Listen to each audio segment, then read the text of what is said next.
ব্রেস্টে ব্যথা হয় বিশেষ করে পিরিয়ডসের সময় বা ওভিউলেশনের সময়, একটা ফাইব্রোসিস্টিক চেঞ্জ হয়নি তো?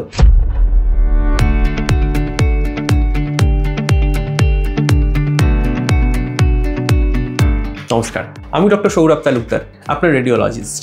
আমার কাছে অনেক মহিলারাই আসেন আল্ট্রাসাউন্ডের জন্য যারা ব্রেস্টের পেনের সমস্যা নিয়ে ভোগেন। বিশেষ করে সেই ব্যথাগুলো অনেক ক্ষেত্রে পিরিয়ডসের সময় বা অনেক ক্ষেত্রে ওভুলেশনের সময় বেশি হয়। অনেক ক্ষেত্রে তাদের ব্রেস্ট আল্ট্রাসাউন্ডে কিন্তু ফাইব্রোসিস্টিক চেঞ্জ পাওয়া যায়। এটাকে চলতি ভাষায় বা সাধারণ মানুষের ভাষায় কিন্তু অনেকে বলেন যে ব্রেস্টে সিস্ট হয়েছে। এই ফাইব্রোসিস্টিক চেঞ্জটা কি? এটা কি ভয়ের কিছু? এখান থেকে কি কোনো খারাপ কিছু হওয়ার সম্ভাবনা আছে, বা এর উপায় কি? এটা হলে কি করতে হবে, এটা নিয়ে আলোচনা করার জন্য আজকে আমাদের এই video. Basically normally breast tissue এটা একটা ফাইব্রোগ্ল্যাডুলার টিস্যু। এখানে গ্ল্যাডুলার টিস্যু থাকে এবং এখানে ফ্যাটি টিস্যু থাকে, সেটা কম্বিনেশনে একটা ব্রেস্ট টিস্যু তৈরি হয়। এই নর্মাল ব্রেস্টের টিস্যুর ডেভেলপমেন্ট, এটা যদি কোনো অল্টারেশন হয়, বিভিন্ন টিস্যুগুলোর ভেতরে যদি অসামঞ্জস্য তৈরি হয়, সেখানে কিন্তু আমাদের ডেভেলপমেন্টের অ্যাবারেশন হয়, যেটাকে আমরা বলি এই ফাইব্রোসিস্টিক চেঞ্জ বা aberration of normal development and involution বলে, বা ANDI অর্থাৎ আন্ডি বলে। তা এগুলো মূলত খুব বিনাইন জিনিস, এর থেকে চট করে খারাপ কিছু ডেভেলপ করার সম্ভাবনা খুবই কম। কিন্তু এর মূলত সিমটমসটা হয় ব্যথা, ব্রেস্টে পেন এবং হেভিনেস কমপ্লেন করেন পেশেন্টরা, এবং সেই ব্যথাগুলো মূলত পিরিয়ডসের সময় বেশি হয় কিংবা ওভুলেশনের সময় বেশি হয়। ওখানে অনেক সময় ব্রেস্টে একটা ডিফিউজ সোয়েলিং মতো মনে হয়, সেটা দুদিকের ব্রেস্টেই